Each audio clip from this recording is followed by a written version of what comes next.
So in your past, we start off with the Knight of Wands. This is a great time for travel if you can manage to get away. You should be feeling charged up, full of energy, and ready to get things done. Your self-confidence is likely to be increasing, and this should help you towards your goals. The Knights are often message bearers, and in the Wand suit, the messages are likely to be positive and related to work or career. Your projects are likely to be or have been more successfully than you would have expected or predicted. You have a lot of reasons to feel pride, so savor it.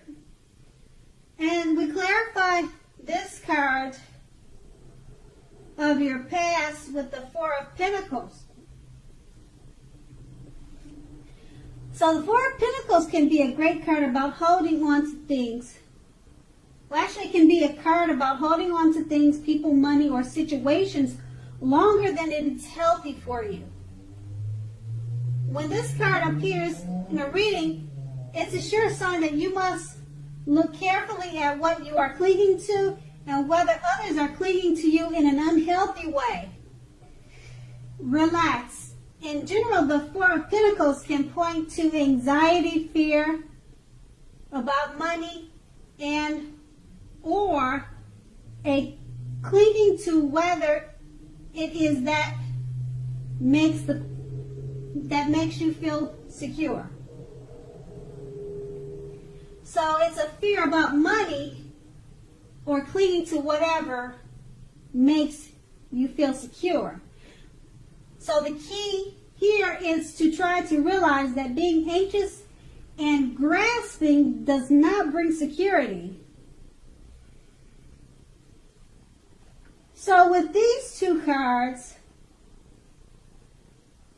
basically now is a good time for travel, as you may feel full of energy.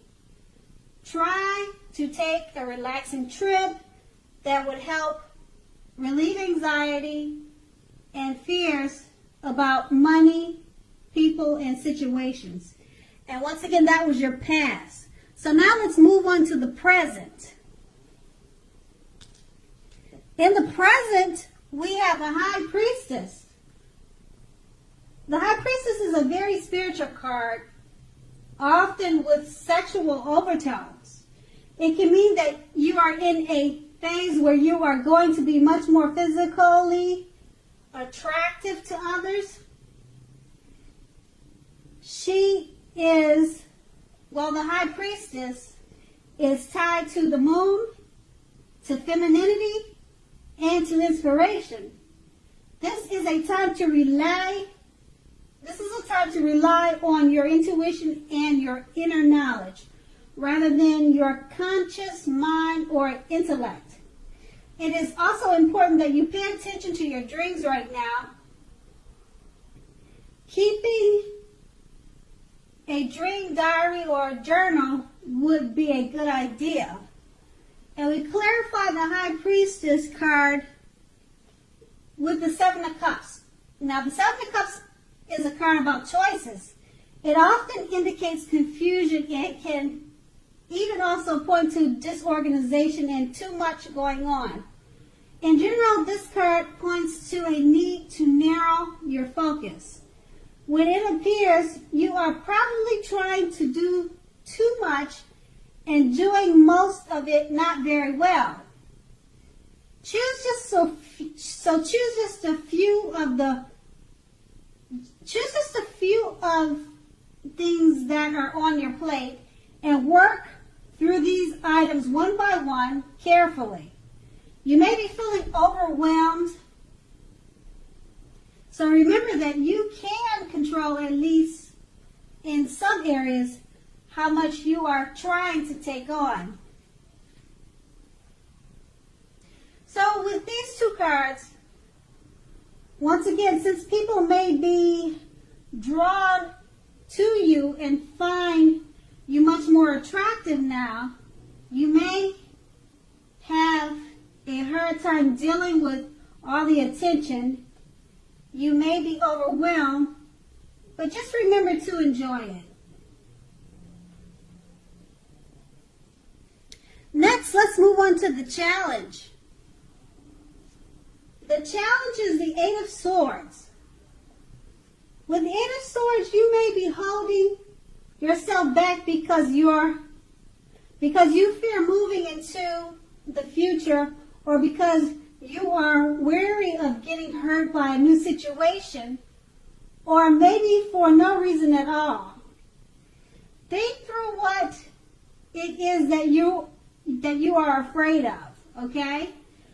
The truth of the situations are probably much less frightening than your mind is making it out to be.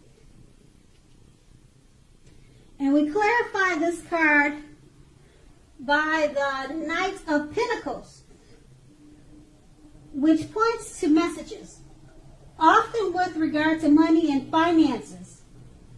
You are likely to finally receive news that you've been waiting on, and this news is likely to be good. The Knight is a very practical card. The Knight tells us to pay attention to the mundane and normal parts of our lives. A wise man once said, "Take care of the little things, and the big things will fall into place." So the Knight of Pentacles asks you to look at how you are handling your affairs and is a grounding influence. So with the two of these cards, you may feel like holding yourself back because you fear moving into the future, but no worries, don't worry. You're likely to receive good news you've been waiting on. So just continue to move forward. And then we have the outcome, which is the Hermit card. Okay, so the Hermit card is an extremely spiritual card and often has to do with institutions and large organizations. Everything from a bank to the entire Christian church. Just like with the Strength card, you may even more so be in the frame of mind that you need some time alone. Don't be afraid to take it, even if it's just a 5-minute walk around the house so that you can clear your head. This is also very much a card about trying very hard to do the right thing. Just make sure that doing the right thing includes what's right for you personally, and not just worrying about the wants and needs of others. And we clarify this card with the Seven of Pentacles. Now, the Seven of Pentacles is very often a card about returns on investments. This can be literal, such as a bank account returning money to you, or figuratively, such as the investment of time, effort, and energy that you have put into a relationship. You will be reaping what you have sown. This is generally positive. In general, you should be feeling more secure than you have in a while. Things will be moving along well, and you'll be feeling hopeful about the future with a great cause. You may have to decide whether to put your energy into things, people, and situations that you already are involved with, or whether to spend your energy trying to bring more into your life. So choose wisely. So basically, with these two cards, don't be afraid to take alone time if you feel you need to do so. Because before you know it, things, people, situations finally will be all going well. Okay, Sagittarius, thank you so much for watching, and I hope it's a great month for you.